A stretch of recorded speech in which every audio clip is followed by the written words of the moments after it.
నమస్తే K24 news. Siddipet జిల్లా అక్కన్నపేట మండలంలోని గండిపల్లి గ్రామంలో బొడ్రాయి పండుగను గ్రామస్తులు అత్యంత వైభవంగా నిర్వహించారు. గత 5 సంవత్సరాలుగా ఈ పండుగను ఘనంగా నిర్వహించాలని కలలు కనిన గ్రామస్తుల ఆశ ఈ ఏడాది నెరవేరింది. అమ్మవారికి బోనాలతో ప్రత్యేక పూజలు నిర్వహించిన గ్రామస్తులు కులమత భేదాలు లేకుండా ఐక్యంగా ఈ ఉత్సవాన్ని నిర్వహించారు. గ్రామంలోని ప్రతి ఒక్కరూ చందాలు సమకూర్చి దాదాపు 15 లక్షల రూపాయల వ్యయంతో ఈ పండుగను ఘనంగా నిర్వహించారు.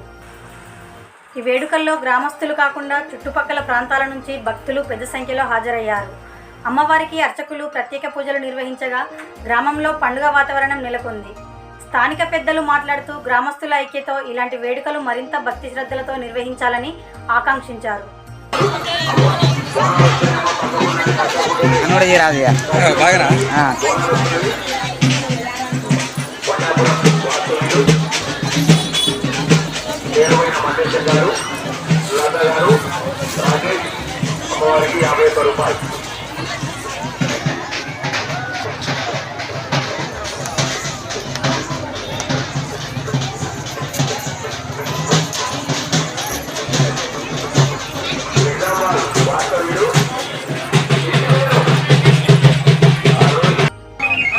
ఓకే, ఎన్ని రోజులు అవుతుంది పండుగ కాబట్టి? ఇప్పటికి 15 రోజులు స్టార్ట్ అయింది. 10 రోజులు అయిందా?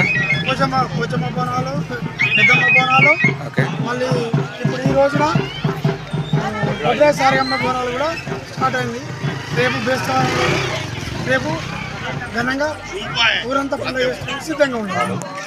ఓకే, ఎన్ని రోజులు ఉంటుంది పండుగ? ఈ పండుగ మామూలుగా 4 రోజులు స్టార్ట్ అయింది. రేపటికి లాస్ట్ అవుతుందా? రేపు ఎల్లుండి వరకు లాస్ట్ అవుతుంది. ఎంత ఖర్చు ఎంత వచ్చింది? మామూలుగా ఖర్చు మా ఊరందరం కలిసి గండిపల్లి గ్రామ ప్రజలందరూ ఓకే మరందరూ కలిసి ఒక విధానంతో ఒక లెక్కన పోయి ఒక 10 లక్షల రూపాయలు జమ చేసుకుని ఓకే సారగమ్మ బొడ్రాయి అనేది లేకుండా గండిపల్లిలో ఓకే దాన్ని ఇప్పుడు ఈ రోజున మేము స్థాపించుకొని మాది ఒక 20-30 సంవత్సరాల కళ ఇది. ఆ ఊరిలో బొడ్రాయి లేదని బాధపడుతున్నాం. దాన్ని ఈ రోజున సహకారం తీసుకున్నాం మేము ఊరందరం కలిసి, అన్ని కులాల వర్గాలన్నీ కలిసి. ఓకే, ఏమైనా పార్టీ నుండి ఏమైనా ఫండ్ గిట్ట ఇచ్చిరా? ఏ పార్టీ నుంచి మేము ఆశించలేదు. ఓకే, ఆ విధంగా పోతే వేరే విధంగా అవుతుందని చెప్పేసి ఊరందరం కలిసికట్టుగా ఉండి ఒకటే విధంగా మనందరం ఒకటే నినాదం, ఏ పార్టీ వద్దు ఏ వర్గం వద్దు, ఊరంతా ఒకటే సమానమని ఈ పండుగను ఘనంగా నిర్వహించుకున్నాం. అంటే అన్ని కులాల వారు పాల్గొనవచ్చు? అన్ని కులాల వారు గండిపేట ఉన్న మొత్తం అన్ని సంఘాల నుండి వాళ్ళ సంఘం అధ్యక్షులు కానీ వాళ్ళ సంఘంలో మెంబర్లు కానీ గ్రామస్తులు కానీ అందరూ కలిసికట్టుగా కూర్చొని మాట్లాడుకొని ఈ పండుగ జరుపుకున్నాం. ఓకే, ఇది ఫస్ట్ టైం ఇది జరగడం? ఇది ఫస్ట్ టైం. తాతలప్పుడు కూడా లేదని చెప్తారు మాకైతే, కానీ పెద్ద జాతర లెక్క ఉన్నది కదా మొత్తం. ఎక్కడ పడితే అక్కడ ఫ్లెక్సీలు కానీ బొమ్మలు కానీ వేల సంవత్సరాలు. అంటే ఒక్కొక్క కుటుంబానికి డబ్బులు ఎంత పడ్డాయి మీకు ఖర్చు? మేము ఒక్కొక్క కుటుంబానికి ఒక 2000 రూపాయలు, ఒక 2000 రూపాయలు ఒక ఇంటికి.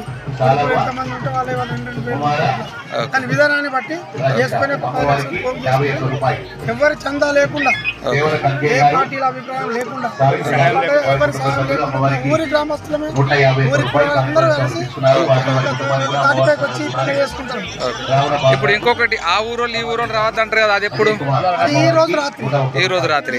ఏ టైం వరకు రావద్దు? అది కొద్ది పోసే టైం స్టార్ట్ అయింది అనుకో, పోయి చుట్టూ తిరిగి వచ్చే వరకు అది 2 గంటలే కావచ్చు, 3 గంటలే కావచ్చు, 5 గంటలే. అంటే వాళ్ళు రాకుంటే అక్కడ కావాలి ఉంటారా మీరు? ఉంటాం, చుట్టూ మీరే ఉంటారా? వేరే పోలీసు వాళ్ళకి ఇట్లా పెడతారా? పోలీసుల మేమే ఒక్కొక్క దగ్గర గేట్ దగ్గర ఒక 4 అంటే మీ ఊరోళ్ళే ఉంటారు క్షేమం కోసం, వాళ్ళు రాకుండా చూసుకోండి, రాకుండా పోకుండా. ఓకే, నీ పేరేం పేరే? బైరగొండ శ్రీనివాస్.